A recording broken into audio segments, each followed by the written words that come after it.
오랜만에 만나면서 무슨 얘기를 할까 고민을 하다가 이 작가와 시대라는 걸 골랐는데,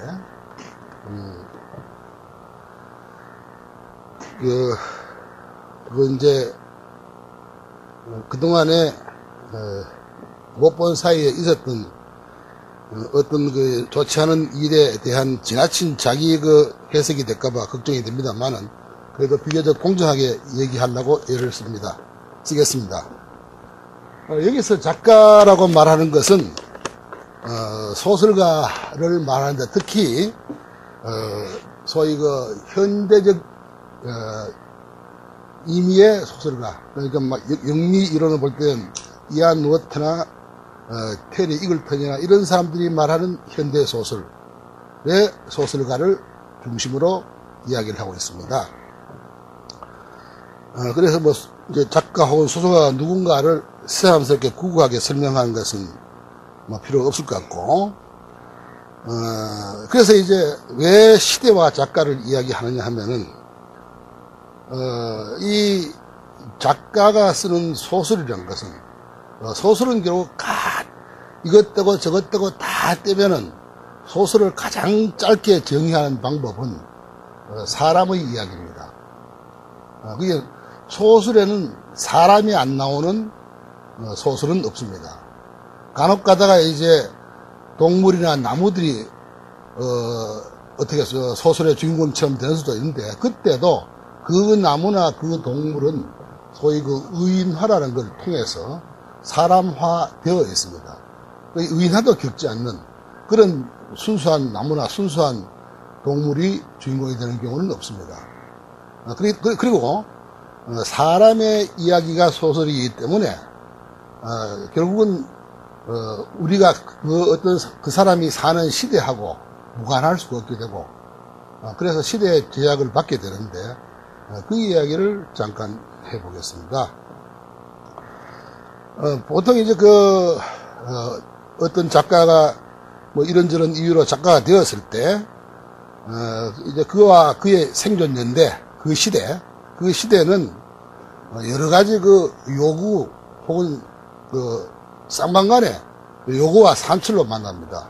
그 시대가 작가한테 뭘 요구하고 그 요구에 따라서 작가가 산출하는 것도 있고, 작가가 또 그 시대에 뭘 요구하고 그의 대중이 어떤 반응이나 이해로 이제 새로운 또 결과를 산출할 수도 있고. 그런데 그렇지만 우리가 이제 그 시대라고 하기 너무 추상적인데, 보통은 이제 그 시대의 요구라는 것이 나타난 모습이 있습니다. 이게 뭐냐면은, 우리가 흔히 요새 잘 말하는 이제 시대 정신, 거창하게 말하면 시대 정신이고, 좀 소박하게 말하자면 그 시절의 특수한 어떤 사회적, 정치적 욕구들을 말합니다. 또 하나는 이제 아주 보편적인 수요인데, 우리가 보통 이제 보편적인 문화적 수요라고 하는데, 우리가 문화에 가지는 기대 중에 하나, 말하자면 오락성 혹은 흥미, 재미에 대한 욕구. 아마 대개 이 두 가지가 그의 시대에 그 어떤 특별한 이 문화적 수요, 그 다음에 그의 시대의 어떤 정치 사회적 요망 혹은 요구, 이런 것들이 대개 작가한테는 시대라고 하는 수상적인 모습으로 작가하고 거래를 하게 됩니다.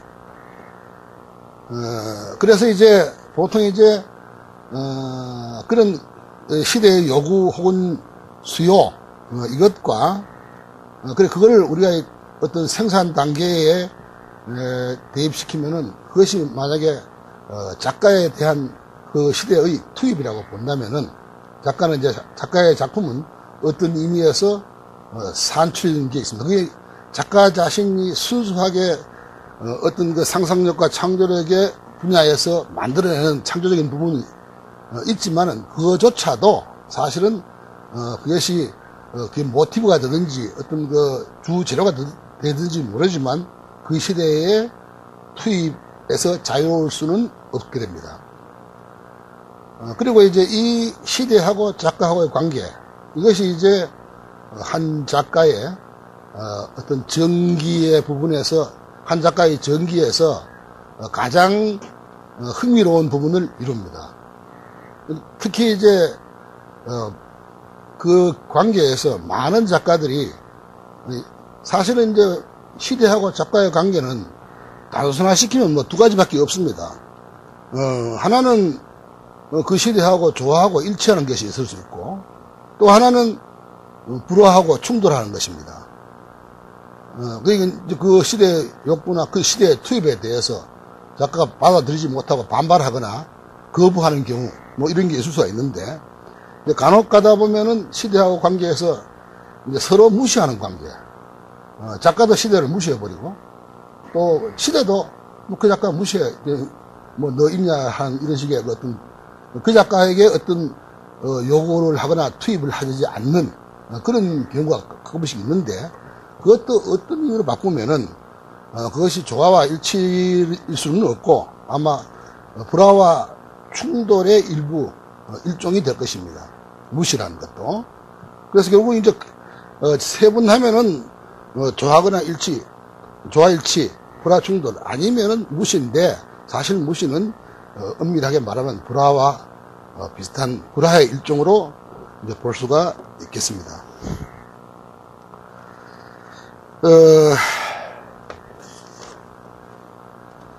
그러면 이제 우리가 이제 그 시대의 투입 혹은 시대의 요구가 작가의 산출과 조화를 이루고, 또 작가의 삶과 조화를 이루고, 그래서 서로 잘 맞아떨어지는 행복한 경우를 한번 살펴볼 수가 있겠고, 반대로 이제 시대와 불화하고 일치해서 작가 기회는 되게 불행해지는 경우가 많습니다만은, 그러나 그래서 그 시대로 봐서는 불행할지 모르지만 결국 그가 그 산출한 것이 그 시대에는 맞지 않았다 하더라도 어떤 보편적인 진실, 보편적인 아름다움하고 더 맞아가지고 이제 나중에 이제 행복해지는 것이죠. 하기는 뭐 쓸데없는 행복이겠지도 모르지만, 이를테면은 뭐 카프카 같은 사람 그렇게 고생하고 글을 쓰고 젊은 나이에 참 결국 그 기력으로 피를 토하고 죽었지만은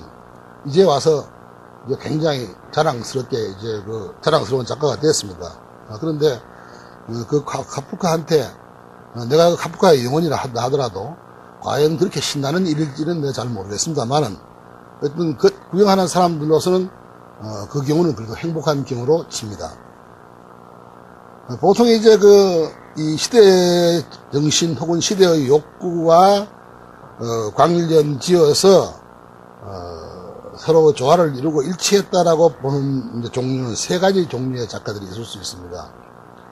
하나는 그 시대의 어떤 정치적 사회적 그 욕구, 작가를 통해서 듣고 싶거나 하고 싶은 말하고 작가가 하고 싶은 말, 자기가 그려내고 싶은 세계하고가 일치한 경우, 특히 이제 어떤 시대 정신하고 진정성이 있는 조화를 이룬 경우가 있을 수 있습니다. 보통 이런 종류의 경우의 작가들을 도덕교훈가라는 다른 이름으로 부를 수도 있습니다. 이게 모랄리스트라고 번역을 하나요? 도덕교훈가 또는 이념 제공자, 당대 이념의 제공자입니다. 당대 이념의 제공자인데, 사실은 처음부터 끝까지 시대의 정신과 조화를 이루고 도덕교훈가로서 혹은 당대 이념을 제공하는 사람으로서 행복하게 가는 그런 경우는 아주 드물고요. 대부분 이제 겹치게 됩니다. 초기에는 이제 너무 빨랐거나 늦었거나 해서 시대의 정신하고 혹은 어떤 그 시대의 어떤 그 욕구나 수요하고 맞지 않았는데, 살다가 이제 맞아져서 결국은 이 사람이 그 시대 정신을 대표하고 그 다음에 각종의 도덕교훈과 이념을 제공하게 되는 이런 행복한 경우입니다. 많지는 않지만 예를 들면은 이 제국주의 시절에 어떤 그 제국주의의 번성을 구가하던 뭐 작가들의 일단 같은 경우도 어떤 의미에서 볼 때는 그 시대 정신하고는 이제 그 조화를 이룬 행복한 길이 될 수도 있습니다. 예를 들면 여러분들이 잘 아시는 그 러디아드 키플링 같은 경우 아마 그 대영 제국의 번성을 구가한 문학으로 그 시대하고 가장 신나게 맞아떨어진 그런 경우가 될 수도 있고, 또 뭐 사실은 일본의 메이지 초기부터 저 작가들 중에는 아주 그 시대와 잘 맞고 살았어도 죽었어도 존경받는 그런 도덕 교훈가 혹은 이념 제공자들도 많이 있습니다. 얼마 전에 죽은 시바리오타로 같은 경우도 아마 그런 예가 될지도 모르겠습니다. 그 다음에 뭐 러시아 혁명기의 막시민 고르키 같은 경우, 그의 경우도 물론 전반기 혁명 이전의 시대는 참 불우하고 고통받았을지 모르지만 혁명이 성공하고 죽을 때까지 그 시기에 살아있는 도덕교훈가 혹은 당대 인연가로서의 아마 그 행복한 조화를 누렸을 거라고 봅니다. 그 다음에 이제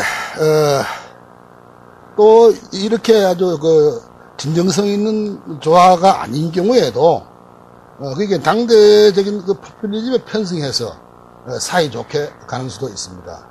보통 이제 이런 사람들은 우리가 나쁘게 말하면 이제 선동가나 어떤 이념의 나팔수나 뭐 이런 이름으로 나쁘게 부를 수도 있는데, 어쨌든 표면상으로는 이 사람도 그 시대적 욕구, 특히 겉으로 드러나 있는 욕구하고는 잘 맞아 떨어진 경우가 됩니다.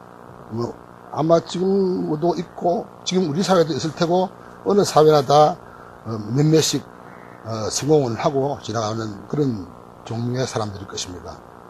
그 다음에 나머지 또 하나는 이제 어떤 그 시대 정신이라도 이런 건 말고 문학에 대해서 우리가 가지는 보편적인 욕구 중에 하나, 어떤 그 재미 혹은 그 뭐라고 하나 오락성, 이거에 대한 욕구에 충실했던 사람.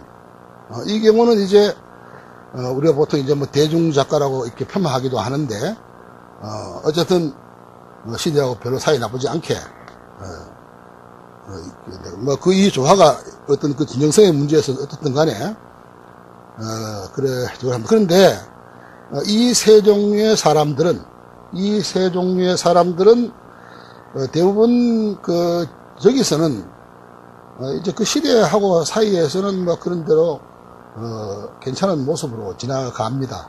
하지만 이제 시간하고 싸워서 살아남기, 여기에서는 이 일의 경우 그래도 어느 정도 진정성을 가지고 있는 조화, 이때를 빼면은 되게 시간하고 싸우면은 불리한 경우에 빠지는 수가 많습니다.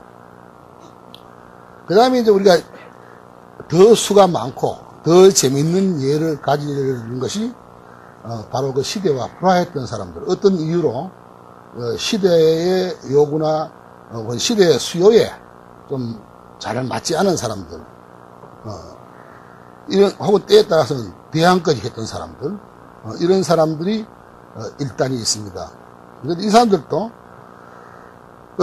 이제 그 대부분 이제 이 사람들 여러 종류가 있는데, 만약에 첫 번째 사람들은 이제 이런 사람들입니다. 이미 가버린 시대, 그 시대는 사라지고 없는데, 그러니까 말하자면 그런 욕구, 그런 수요는 사라지고 없는데, 아직도 그 욕구, 그 수요에 대한 그 산출을 생각하는 사람들이 가끔씩 있습니다. 예를 들면 이제,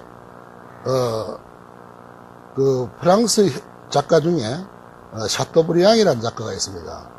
이 작가는 프랑스의 혁명의 시대가 와서 모든 정신들이 참 자유를 구가하고 혁명을 참여하는데, 이 사람은 아직도 왕당파와 부르봉 왕가에 대한 어떤 의리로 묶여서 거꾸로 반혁명군을 조직해가지고 왕을 구하려고 애를 쓰고 뭐 어쩌다가 결국은 혁명이 이제 완전히 프랑스뿐 아니라 유럽을 뒤덮으니까 미국으로 망명을 해서 몇 년이나 10년 이상을 살다가 다시 왕정이 복고되는 걸 보고 프랑스로 돌아가서 결국 뭐 작가로서 늙어두는 그런 사람이 있습니다. 그런데 이 사람 같은 경우에는 가장 이 사람의 생애를 극적으로 보여주는 것이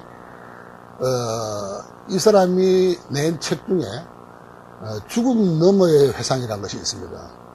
이 사람한테는 아직도 혁명이라는 것은 악인 거죠.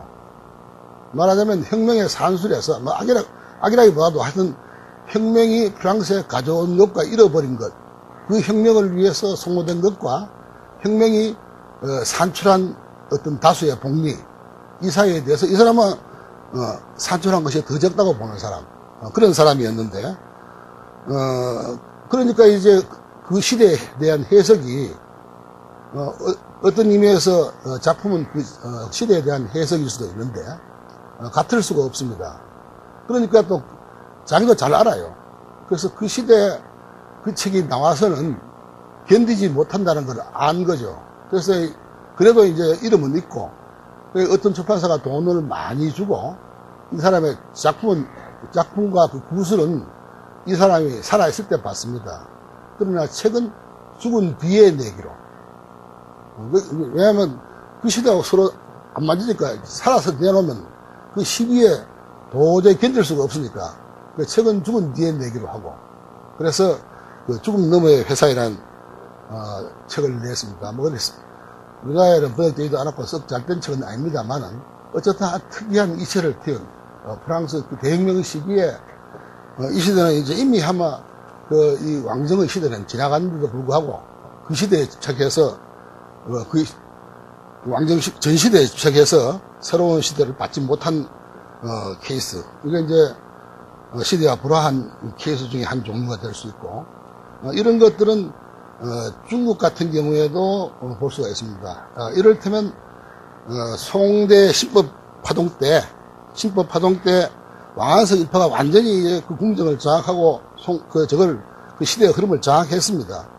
그리고 시대는 신법의 시대 됐는데 그래도 어떤 그 고전적인 이전의 세계에 대해서 집착해서 예를 들면 소동파 같은 경우가 그런 경우가 됩니다.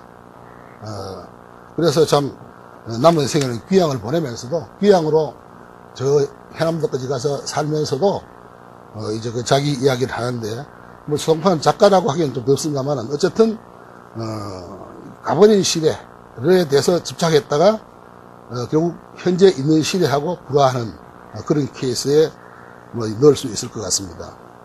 근데 이와 반대로 거꾸로 아직 오지도 않았는데 그 시대가 온 것으로 착각을 하고 이제 나쁜 말하고 하면 설치다가 이제 불행해지는 사람들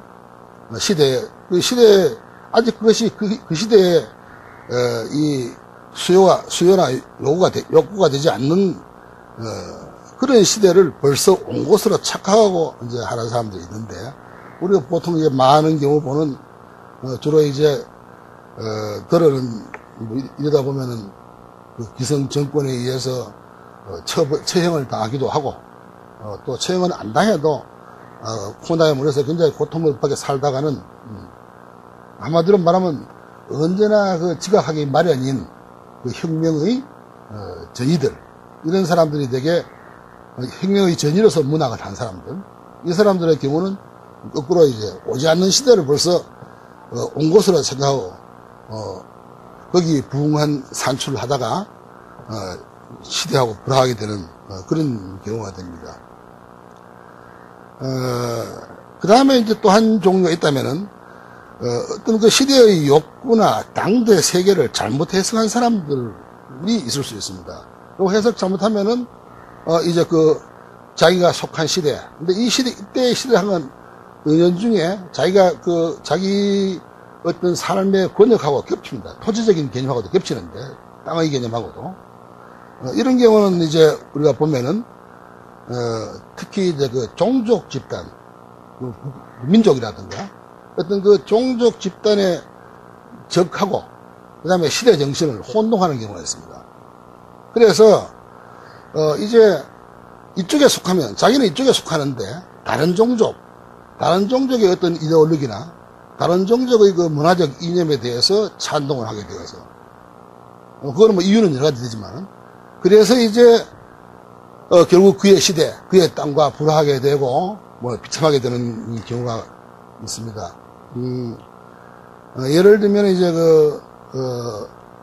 네덜란드, 네덜란드 말고 저 위에, 스웨덴 위에, 노르웨이 작가 중에, 크누트 함순 같은 사람의 경우입니다. 또, 같은 종류인데, 드리웨 라 로셀이라고 있는데, 그건 프랑스 작가인데, 이 둘 다 이제 비슷한 그 착각으로, 아주 불행하게, 되는 사람들입니다. 이 함순이라는 작가는 노벨상까지 받은 작가인데, 이제 이 시대를 잘못 해석한 거죠. 그래서, 히틀러가 왔을 때, 나치스가 왔을 때, 이 사람은 그 나치스를 환영을 해버렸습니다. 이 사람의 믿음은 그랬습니다. 이 사람의 믿음은, 이 강경한 이해주의에 속은 유럽은 망할 것이다. 그리고 이 유럽을 구하는 길은 저 나치 같은 저 야만의 힘, 저것만이 이 유럽을 구할 수 있다고 믿은 거예요. 아마 이 사람이 자랄 때 고통스럽게 어렵게, 가난 속에 힘들게 자랐고, 그래서 아마 그 기본적인, 세계의 어떤 개조의 희망을 가지고 있었는데, 당장 눈에 보이는 것은 가장 힘있게 세계를 쫓겨나가는 그 나치 쪽이 아마, 요새 말로 참, 피리 꽂혔든지 어쨌든지 간에, 그래서 나치를 환영해버렸습니다. 그 다음에 이제 이 드리에 라 로셀이라는 사람 같이, 이 프랑스 작가인데, 이 사람도 굉장히 대단한 작품 쓴 게 있습니다. 지일이라는 작품이, 우리나라에 번역되기는, 우리들의 일그러진 청춘이라는 제목으로 번역된 작품이 있습니다. 그걸 썼는데, 이 사람도 이제 비슷한 적으로, 이 나치가 왔을 때, 대독 협력을 했습니다. 그리고 이 사람은 또 사실, 그 나치 저거 시절에, 자기는 그 대독 협력을 하면서도, 이 프랑스 레지스탕스들이나 이런 사람들에 대한 도움을 많이 주었다고 알고 있습니다. 그러나 이제, 결국 세상이 바뀌고, 나치가 몰락하니까, 이제 그래도 드리웨 라 로셀이라는 사람은, 결국 항복을 합니다. 하고 자살합니다. 자살하면서 오히려 이제 비웃습니다. 레지스탕스를 하고 이제 드디어 조국을 찾았다고 자랑스럽게 활개를 치는 이제 레지스탕스 작가들한테 그럽니다. 그래, 너는 레지스탕스 대의에 충실해라. 그것도 괜찮은 거였다. 나는 지금도 그래 믿는다. 지금도 이 유럽을 구할 건 나밖에 없다고 생각했다. 그래서 자리끄락하고 권총으로 자살하고 말고, 그 다음에 이제 크누트 함순 같은 경우는 아주 끈질기고 참 치사한 벌을 받습니다. 어떤 벌을 받냐면은, 이제 독일 나치스가 물러가고 나니까, 이제 사람들이 소리 없이, 어느 날 자고 일어나면 자기 집 이 울타리가에 자기가 쓴 책들이 전부 돌아와 있습니다. 전부 다. 전부 다는 아닌데, 그게, 오래 계속이 됐어요. 그 바람에 그 사람은 45년대 나이가 많지 않았는데, 결국은 그 뒤에 작품이 거의 없습니다. 그대로 작가적으로 사망해버렸는데, 이런 이제 불화의 케이스도 있고, 거기 동정은 가지만은 좀, 사실은 또 좀, 딱하다는 기분이 드는 그런 케이스죠. 그리고 뭐 어떤 의미로 보면은, 우리나라의 친일파 문제 같은 것도, 사실은 이 범주에 속합니다. 특히 이제 이광수 같은 경우에 보니까, 이것이 뭐 정서로 인정을 받았는지는 모르겠는데, 한 10여 년 전에 서울대학교 박사학위를 받은 사람의 논문에 보니까, 이광수에 대해서 이렇게 했더라고요. 이광수의 친일을 설명하기를, 이광수가 이제 평생을, 이광수는 초기 독립운동에 가담했던 사람입니다. 3.1운동까지는. 그러다가 이제 저걸 한 사람인데, 그래도 평생에 마음속으로는 독립을 기다리고 추구했지만 안 되면서 이 신념 체계의 변화가 온 겁니다. 그래서 이 사람이 갑자기 후천 개벽, 이 사상에 빠져가지고, 그래서, 시대를 해석하기를, 일제 말 그 시대를, 후천의, 선천의 마지막 시대, 그리고 후천을 이제 다시 여는데, 그때 뭐 아마 일본이 힘이 있으니까 그런 착각을 했는지도 모르죠. 그래서 아시아에서 후천을 열 수 있는 종족은 일본밖에 없다.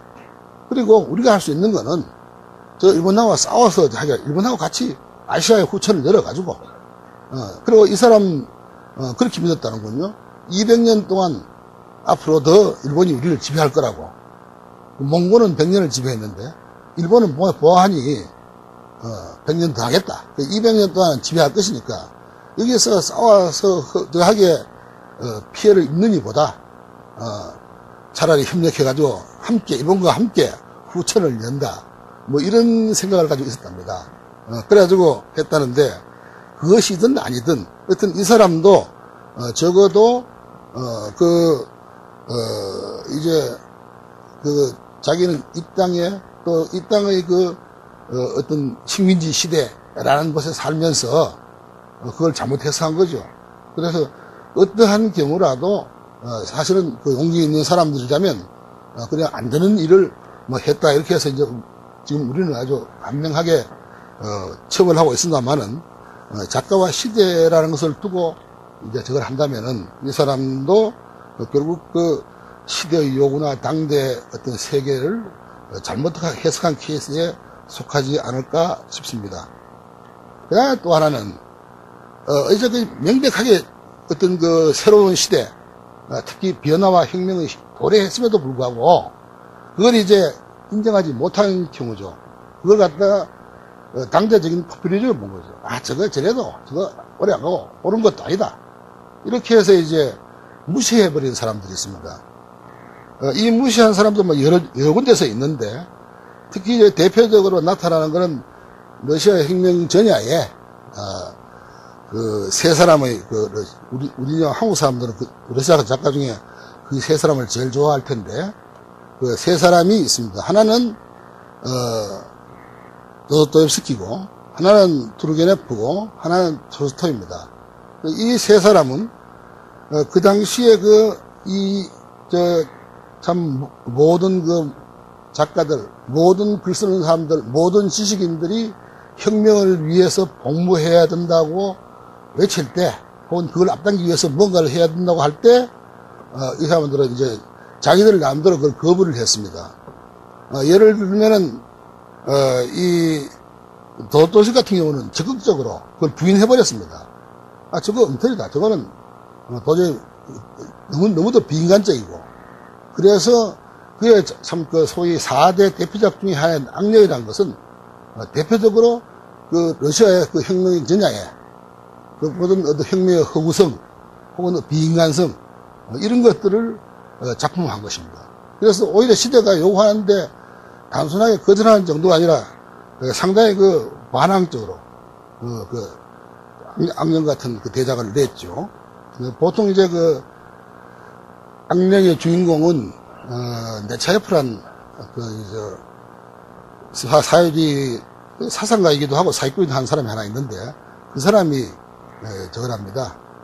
그 다음에 이제 투르게네프 같은 경우는 처음에는 이 사람이 이제 소위 그 당시에는 이 낭만주의 자유주의가 혁명에 저걸 했는데 거기서 이제 니힐리즘까지를 포함을 하면서 상당히 그 시대 사람들한테 혹은 그 시대의 그 정신한테 기대를 받았습니다. 이 사람이 새로운 세계, 새로운 비전을 보여줄 것이고 새로운 이상을 혹은 새로운 그 이념을 생산할 거라고 기대를 했는데 이제 그게 제대로 안 되니까 어느 정도까지만 가고 그 다음에 더 이상 안 나가니까 이제 공격이 시작됩니다. 그래서 뭐 여러 가지로 이제 이 사람이 외국 돌아다녀서 이제 어떤 그런 국적성이 약해졌다든가 무슨 시대에 대한 해석이 저저도 이게 하여튼 비난을 하기 시작했는데 이 사람은 깨끗하게 저걸 합니다. 그래? 그럼 내 이제 얘기 그만할게. 안 쓸게. 그래서 이 사람은 50대 초에 다시는 글을 더 안 쓸 겁니다. 절필을 해버렸습니다.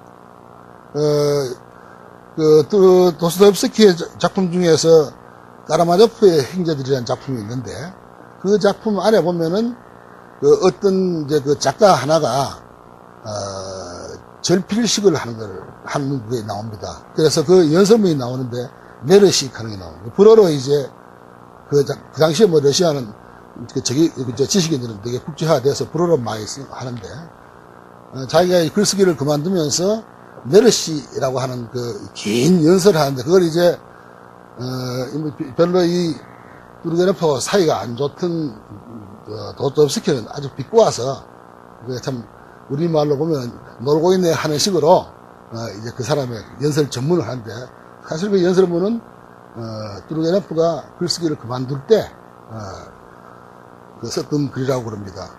그 다음에 이제 톨스토이의 경우인데 톨스토이는 그냥 이 사람이 말로 제일 무시를 완전히 무시하고 이제 자기 길을 갔는데 다만 이 사람이 가지고 있던 원천적으로 가지고 있던 그 휴머니즘이라는 거 이것이 이제 그 사회주의적 저하고 맞아떨어지고 특히 이제 감염 이론자들에 의해서 어떤 그 선한 이질은 감염한다. 그리고 이제 그것만 해도 이 사람은 충분히 우리 시대의 요구에 부응하는 것이다.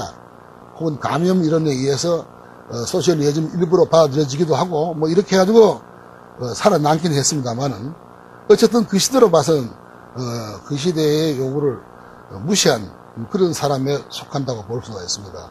그리고 그 바람에 이제 다들 벌을 받는데 톨스토이는 벌이 제일 적었고 그 다음에 이제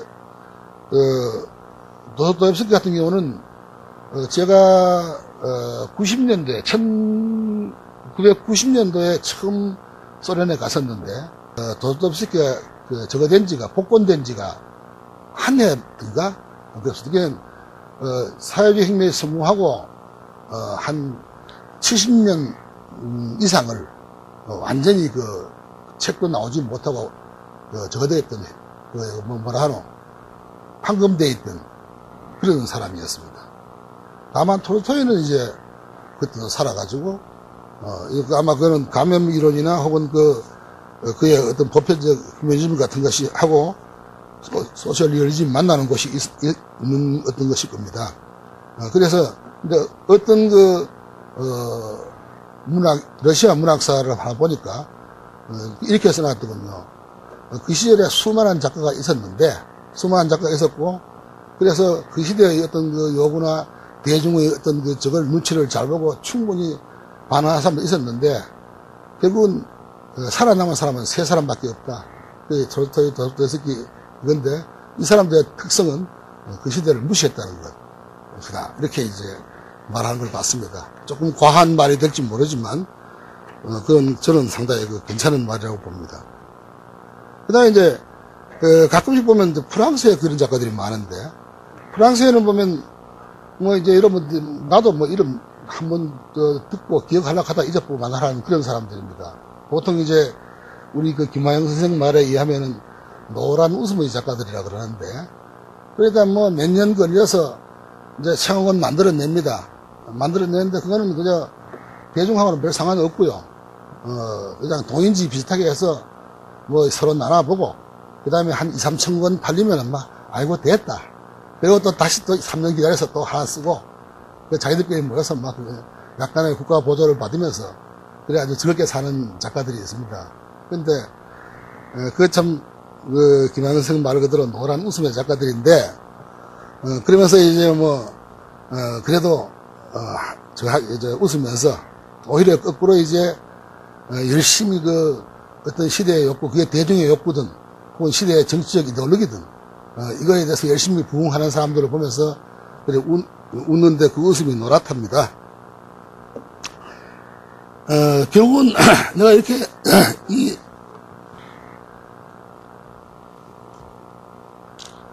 잠깐 내가 좀 시간을 좀 봐야 될 일이 있어가지고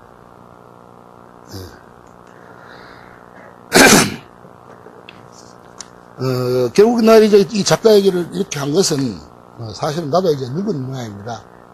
가끔씩은 나는 시대하고 어떻게 이제 서로 거래를 하고 살아왔는가를 생각하게 되고 그래서 이제 사실 초기에는 나는 이 시대라는 것도 하나의 시대의 요구 혹은 시대의 수요, 이것도 하나의 작가가 뿌리쳐야 할 강요 같은 것으로 그렇게 생각해 왔습니다. 그래서 어떤 그 시대적 이데올로기나 혹은 동시대 어떤 대중적인 욕구, 이거에 대해서 지나치게 함몰되지 않는 것, 이것이 이제 원래 제가 하고 싶었던 것이었는데, 나중엔 결국 이제 나도 어느 한 이데올로기 쪽에 서고 스스로도 난 누구다, 말하자면 보수 꼴통이다, 뭐 이런 말을 하게 됐습니다만은 지금 나이를 먹고 보면은 내가 초기에 가졌던 그 꿈에 비해서는 또 씁쓸한 감이 없지 않습니다. 나도 사실은 끝까지 이 시대를 무시할 수 있었으면 좋았을 걸, 그런 기분을 가집니다. 그래서 아직도 10년이나 지났는데도 그때 그 시대를 반발하다가 받은 상처에서 다 벗어나지 못해서 틈만 나면은 앙앙불락 흉을 하고 다니는 것이 스스로도 딱할 때가 있습니다. 그러나 특히 이제 이 시대와 작가를 얘기하고 싶었던 이유는 우리의 온 또 다른 시대, 우리가 80년대 넘긴 혹은 90년대 넘긴 그보다 또 다른 시대, 우리의 경험도 없고 아주 낯선, 아주 참 그야말로 리바이어던 같은, 우리 시대의 리바이어던 같은 이런 괴물 같은 시대, 이 시대를 보면서 다시 한번 내화를 정비할 필요가 있어서 아마 이런 제목을 생각했는지 모르겠습니다. 이 시대는 뭐 우리 흔하게 말하자면 그냥 인터넷 시대입니다. 인터넷 광장의 시대인데 여러분들은 그냥 삶 속에서 자연스럽게 녹아 들어가서 뭐 이것이 참 괴물스러운 시대, 이거 정말 우리가 고민해야 될 시대라고 생각하는 사람이 많지 않으리라고 생각하지만은 우리같이 이제 전혀 그런 경험은 전혀 없이 살아왔다가 전혀 낯설면서도 또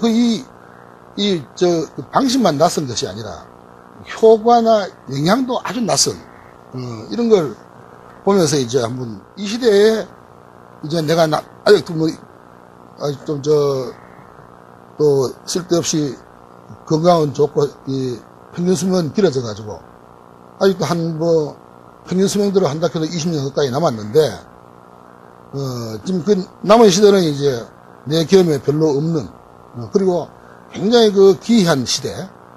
그래서 한번 그걸 여러분들하고 생각해보고 싶어서 했는데 이게 원래 강연의 반이었는데 지금 내가 조금 전에 시계를 확인하니까 내가 얘기할 시간이 한 10분밖에 없는 것 같아.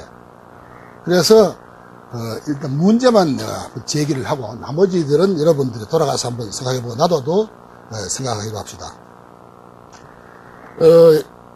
한 4, 50년 전에 캐나다 학자인 맥루한이라는 사람이 미디어 이론 그런 책을 쓴 적이 있습니다. 그리고 그때 이제 여러분도 들어봤겠지만 쿨 미디어와 한 미디어로 나누면서 어떤 미디어에 대한 해석을 아주 정밀하게 했고 아마 그게 오랫동안 사람들한테 감동을 주었을 거예요. 그리고 지금도 미디어를 분류할 때 이 쿨 미디어, 한 미디어라는 것은 여전히 유효하게 활용되고 있는 것 같습니다. 그래도 그거는 그 자체가 또 하나의 긴 이야기이기 때문에 그런 것이 관심 있으면 찾아보시고 그 다음에 근데 그 사람의 논의에 의하면은 이제 우리 쿨과 핫을 나눌 때 이 쿨이라는 것이 좀 개인적이고 뭐라고 하나 구체적인 그러나 이제 이 공동의 관심사하고 관계없는 그런 것으로 나누고 이 인터넷을 쿨로 나눴습니다.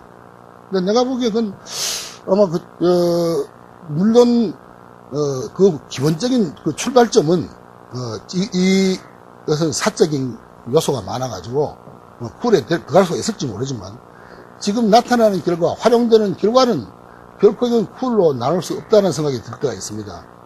그래서 특히 이제 우리 시대 여러분들이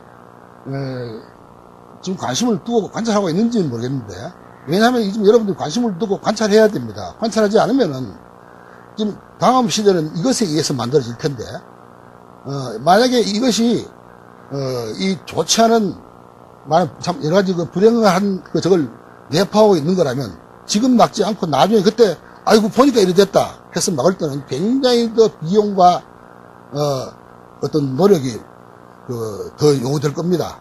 그리고 또 그 시대는 그때 여러분이 이제 중심이 되어 살아야 될 시대인데 그 시대가 이게 이상하게 이것 때문에 일그러져 있으면은 그 고통은 전부 다 여러분이 받아야 됩니다. 그래서 이 특성을 여러분들이 관찰하기를 바라면서 내가 몇 가지 저걸 하면은 이 시대 이건 그렇습니다. 이게 지금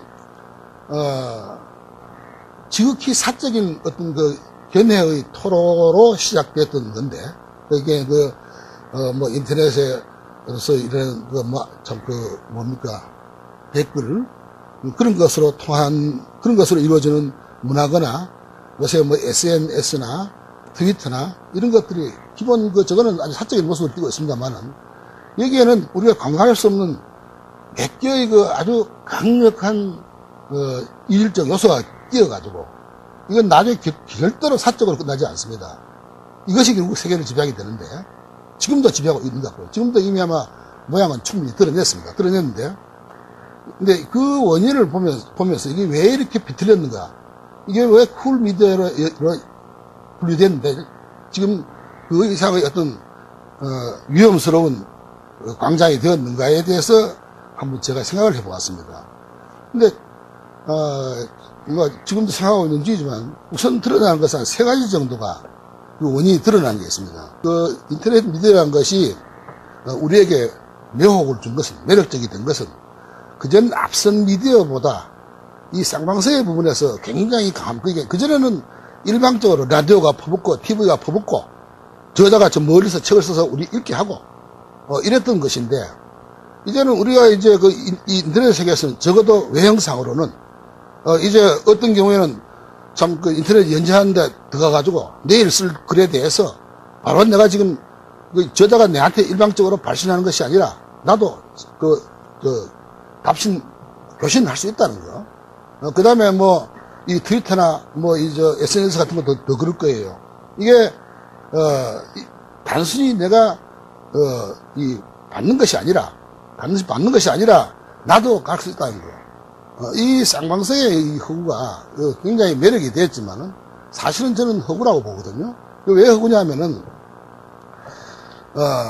이제 실제로 우리 지금 뭐 이 트위터 빼고 그 전 시대의 우리 형태를 보더라도 우리가 생각하기에는 쟤도 보냈고 나도 보냈고 이 공간에서 우리는 쌍방적이고 동일하다고 생각하고 신이 나서 그러지만은 실제로 어떤 그 인터넷 광장의 논의에 여기서 하루에 한 번이라도 참여하시는 분이 얼마나 됩니까?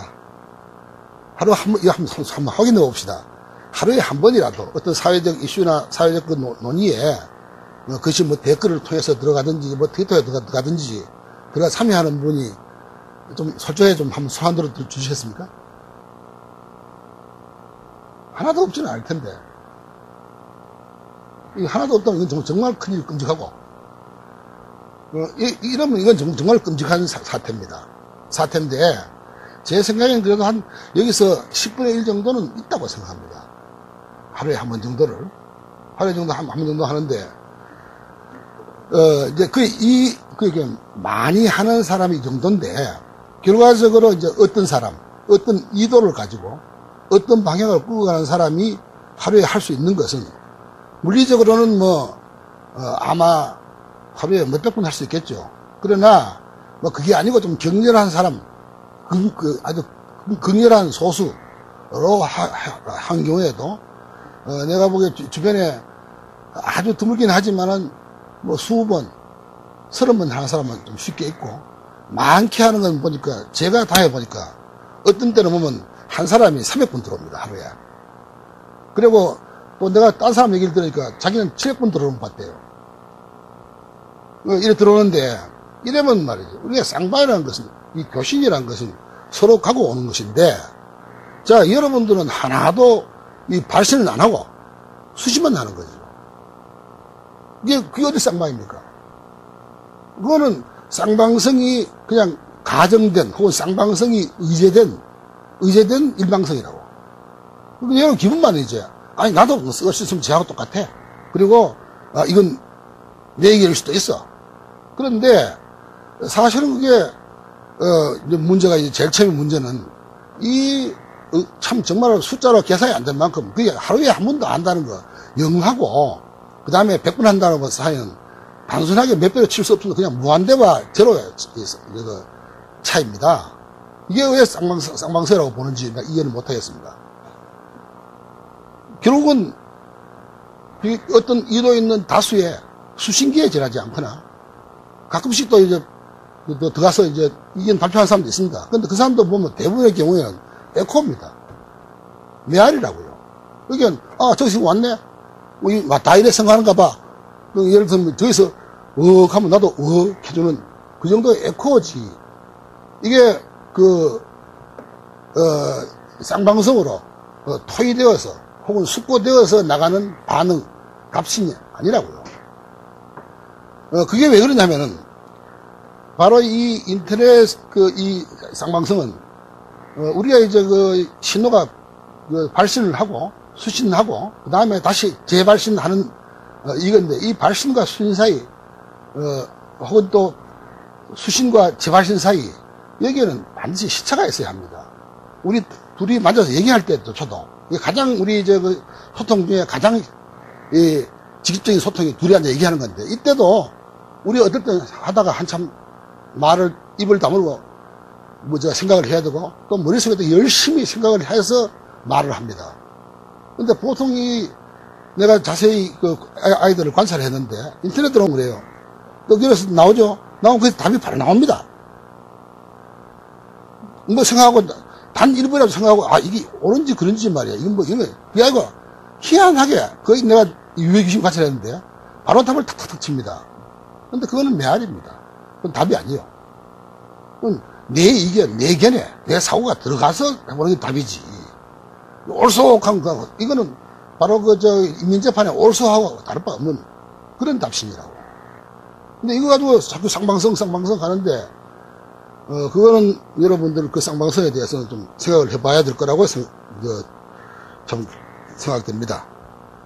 그 다음에 여기 또 더 정하겠습니다. 거기다가 이제 익명성이 악용이 됩니다. 이게 만약에 기명화되어서 이건 누가 말하는 거다. 누구 이름을 달고 혹은 TV에 나서 내 얼굴 내비치고 그렇게 얘기하는 게 아니라 이거 어디서 누가 하는지 몰라. 이게 누군지 몰라. 이게 이제 어떤 적을 하면 여기에 발언, 이 발신에 대한 책임감이 이제 모든 발신은 다 그 발신자가 책임을 져야 되는데 이 책임을 회피할 길이 생깁니다. 그래서 고의적으로 왜곡되거나 혹은 어떤 편향적인 정보들 이것들로 넘쳐나게 되죠. 넘쳐나게 되고 아니면 또 일방적인 어떤 프로파간다의 도구가 됩니다. 거기다가 또 더 나쁜 것이 있습니다. 이게 우리가 오랫동안 이제 직접 민주주의가 어려워져 가지고 간접 민주주의 하면서 다수에 대해서 굉장히 환상을 품고 있습니다. 여러 사람이 다 그러면 저거 맞는가 보다. 사실 다수에 대해서 신뢰를 가지는 건 좋습니다. 왜냐하면은 다수에 대한 신뢰 이것이 우리가 보기에는 별거 아닌 것 같지만 이거 굉장한 겁니다. 아마 이 다수결이라는 것이 발견되고 난 후에 우리가 굉장히 많은 유혈이라든가 이 비극적인 성모를 면했을 거예요. 여러분 실제로도 보면 선거 같은 게 딴 게 아니고 그거 일종의 가장 저하로는 전쟁 회피 수단입니다. 이게 좀 옛날에는 말이죠. 이게 서로 안 맞으면 결국은 싸워봐야 돼요. 그런데 다수결을 해보니까 대충 전쟁이라는 것은 다수에 따라가는 경우가 많고 그래서 손들어봐. 이쪽은 50명, 이쪽은 10명. 그럼 싸워봐도 안 되겠네. 그래서 전쟁이 회피됩니다. 이 다수를 존중한다는 것은 우리 사회를 굉장히 좀 평안스럽게 할 수 있는 안전판 같은 것이 될 수가 있는데 이 다수를 이 익명성 속에서는 중복으로 왜곡할 수가 있습니다. 한 사람이 100분 보내는 거예요. 여기저기 100분 보내면 100사람이 됩니다. 여러분 생각에는 요새 저거 하면 될 거 아니냐 그러니까 인터넷 그 뭐죠, 아이디가 있으니까 결통 안 나느냐? 아닙니다. 그 똑같은 견해를 가지고, 여기 뭐 신문 댓글에 이래 달고, 저기 또 이러고, 여기 퍼나르고, 뭐 이러면, 그 지면에서는 이 사람 한 밖에 안 썼기 때문에, 100년 정도는 충분히 할 수 있습니다. 자기가 마음 먹으면. 그래서, 이 다수하고 중복을 또 혼동을 시킵니다. 이 인터넷 저거는. 그럼 저게 정말 다수인지, 한 사람이 왔다 갔다 하면서 해도 중복해서 여러 번 우리가 보게 되는 것인지, 그걸 아마 확인할 길이 좀 굉장히 어려워지는 그런 거에 있어서, 이게 결과적으로 어떤 역할을 하냐면, 나중에는 소위 나치 시대에 우리가 정한 심리적 폭력하는 그 역할까지 합니다. 왜냐면 이게 여기도 나오고 저기도 나오고 저기도 나온단 말이에요.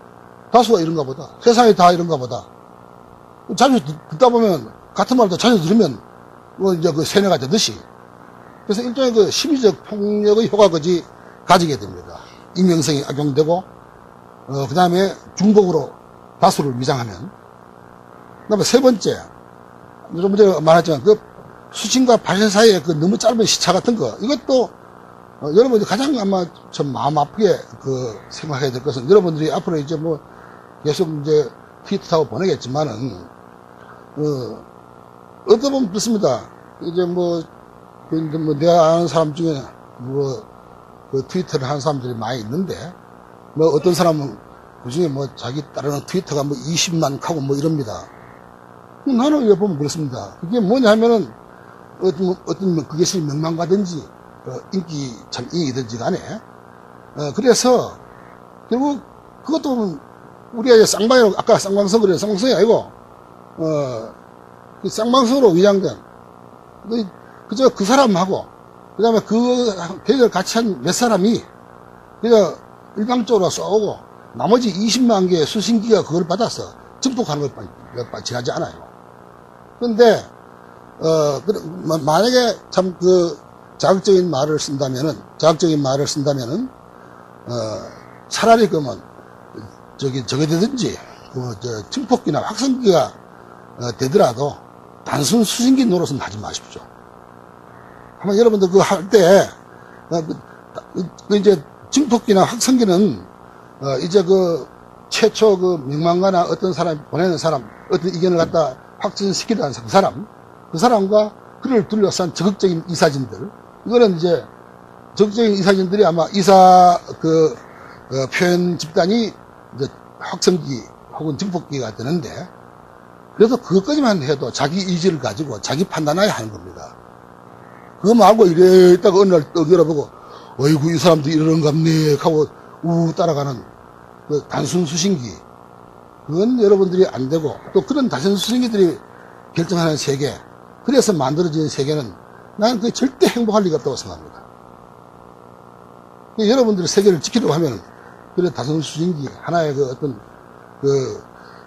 저거의 대상, 세뇌의 대상, 이런 것이 되는 것들을 경계하기를, 물론 자기 의사를 가지고 참 집단 지성에 참여해서 더 나은 결과를 내는 건 굉장히 소중하고 귀한 일이고, 이 역할도 중요한 것입니다만은, 이제 이런 것들을 한번 생각해 주시기를 바라고, 저도 이런 시대에서 이제 내가 해야 될 게 뭔지를 요새 없이 고민 중입니다. 고민 중인데, 사실은 그렇습니다. 저거 하면, 불평 하나 없어요. 나도 트위터 이러고, 나도 인터넷 연재하고, 이래 하면 되겠지만, 그건 또 그래. 하기가 싫은데, 어쨌든 간에, 필요하면 해야겠지요. 필요하면 해야겠지만은, 여러분들도 지금 막연하게, 여러 개의 의제, 간주, 추정, 불편증, 이거에 의해서 만들어진 이 유용함에 대해서 의심을 가져야 됩니다. 그리고 정말로 저항할 줄 알아야 되고요. 진짜 저항은 이런 거에 대해서 저항하는 것입니다. 여러분들을 하나의 기계나 단순한 수신기를 만들거나, 기껏하면 확성기나 만드는 저거에 대해서는 저항할 수 있어야 한다고 생각합니다. 그리고 나중에는 사실 바로 이 작가가 가지고 있는 커뮤니케이션 통로, 이거하고 중복되어서 심각한 영향을 미치는 것이기 때문에 저로서도 요새는 고민을 많이 합니다. 중원부원 이야기가 길어졌습니다. 오늘 이 정도로 해서 여러분들과 같이 생각하는 부분은, 뒷부분은, 나 숙제처럼 여러분들 집에 가서 또 한번 생각해 보십시오. 내가 보석골 통해 또 이상한 소리 했는지, 아니면은, 생각하면 그렇다 싶은지, 집에 가서 한번 곰곰이 생각해 보십시오. 아이고.